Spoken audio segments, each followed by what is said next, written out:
ए बेटा भूख लगल बा। बैठो खाना नहीं खे बेटा। पापा आई नु तो कुछ ऊपर थोड़ा काम करे तो लेके आई हम तब खाई जाई नु। ए जे सुत जा हे जे सुत क्या कोई दीदी लड़का तो भूखे मरत और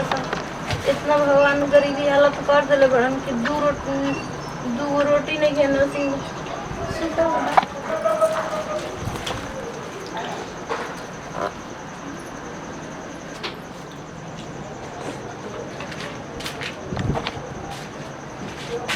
अरे तरीके ये का आइए ये सब सूझ गया। ए सुनत रहो तेरे खाना दोनों बड़ा जोर से भूख लागल बा काम को के आगू नहीं जोन लो पैसा वैसे 1 रुपया देलो हसना क्या 1 रुपया ना मिलल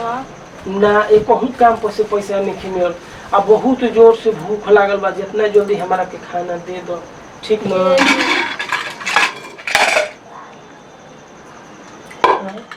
खाना नहीं खे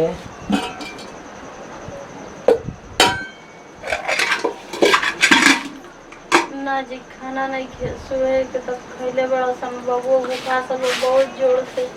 इतनी सुबह नहीं के खैले बनेंगे जौने बनेंगे। हम कहीं किरावा लेके आई तो बबू खाना मांगत रहे तो कल नहीं पापा लेके आए हम तो खा लिए। क्या कहल हम तो गोइनी हम काम करे के हमरा के पैसा मिली जन लू आ 1 रुपया मिलल भगवान कैसा नसीब बनैले बड़न जी कि आज लइको खातिर 2 रोटियो नहीं खाई। हम का तो हमरा तो कुछ समझे में नहीं आवत हमने के अचानक ऐसा परिस्थिति आ गई ना कि हम का कही हमार कुछ दिमागी एकदम नहीं काम कर जन बताओ तू भूखे बाड़ू बबुओ भूखे बा हम भूखे बानी आ दिन भर एकदम वैसे ही माने भूखे पेटे हम काम कइले बनी सोचे नहीं कि चली कम से कम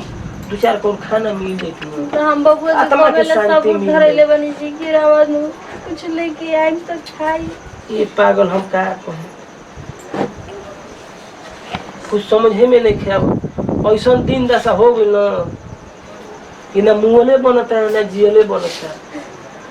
भगवान जी एगो लइको दिल बन तो हमनी के साथे साथे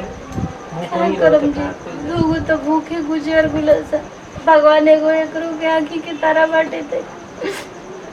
ओ पागल का कह जब कुछ समझ में नहीं के देखो अगर ऐसे होखे लगी ना तो हमनी के ढेर दिन तक जिंदगी ना चली जाए। ए जी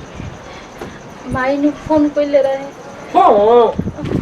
त हमारी हां तो का कहलू हो माई ले कहलन कि माई रे बबुआ भूखे बड़ू कुछ नहीं के घर में बनावे खाए के तो माई कहती नु कि बबुआ के पाहुन के आ तू तीनों आदमी चल आवा जा। अब ये कुछ दिन रहिया जाए जब पाहुन कुछ दिन कमाई हम तो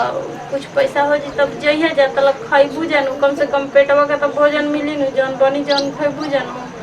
हम कहलन ठीक बा माई तब चल। ए पागली तो बहुत सौभाग्य के बात बाटे कि जे वो लोग माने ये परिस्थिति में हमने के अपना घरे दुआरे बोलावता। देखी भाई बाप तो भाई ना को बाटेलो सही ऐसा ने कोनो सएगो में एगो भाई रहला ताटेला देखी माई माईए होले एगो आज माई जिया दिया त बोला होती है ऐसा परिस्थिति में हमनी के चले के चाहिए जन लो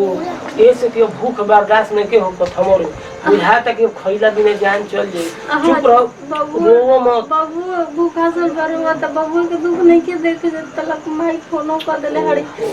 ओहो सुनो दीदी के मोबाइल अब पहले रही एगो काम कोई हमनी के जे तना जल्दी अब जाने चल जाओ अब वो हिजे बनावल खाई ली न तो देखो तनी कि 2 घंटा बीतत न हमनी के जान चल जाई जान जा एकदम भूख ले हम तड़पत नहीं एकदम दिन भर हम कुदारी चलौले बानी कुदारी चल खेलवा लो दिन भर भूखे पेटे नहीं चलेंगे तब जैसे ही हाँ चलो चले के ऐसा परिस्थिति में के घर दुआरे चल जाला जब ना रहना तो के सहारा ले लेवे के चाहिए आज जब इतना कर देंगे तो बहुत बढ़िया बाटे बहुत बढ़िया न बटे हां ऐसे ही तो दूसरा भी कोई ना पूछलस तो बहुत देख नहीं जाता तो हां चले के चलो चले के चलो चलो बहुत एकदम पेट दर्द करता खैला चल घर चलो जी तो खा ले जी भूखे तो हम झूठे काम करे गो नहीं बल्कि हम ना काम करे गो रहती तारा गांव ही चल गई रहती ना तो हई मऊआ तो कम से कम ना देखें, कम से कम अबले तो भूखे तो ना रहती जा, कम से कम मुझे गोर रहती है तो खाना उन्हें तो मिल रही ना। खाने का पहले उतना कैसा हो बेटा हम तारा के जल्दी लेके चलत हई तारा मामा का, ठीक ना? हाँ सुना वो काम करो, देरी मत करो, तू जल्दी चलो चलो तैयारी करो चलो। आओ जा चलो जा चले के देखो जब हमन के कुछ ठीक ठाक हो जाई ना तो भी अब हमन के घरे आवल ठीक ना। अब ये तो ना जब उन्हीं देखो हम वहीं से कमाई कमा कुछ कमा के पैसा से रख लहली ना तो भी अब घरे आवल ठीक ना। लगले अब हना लगा माई की कटवा दो दिन माई थोड़े चावरो दे दे। हां ठीक कहत ना हां हां चलो आओ चलो।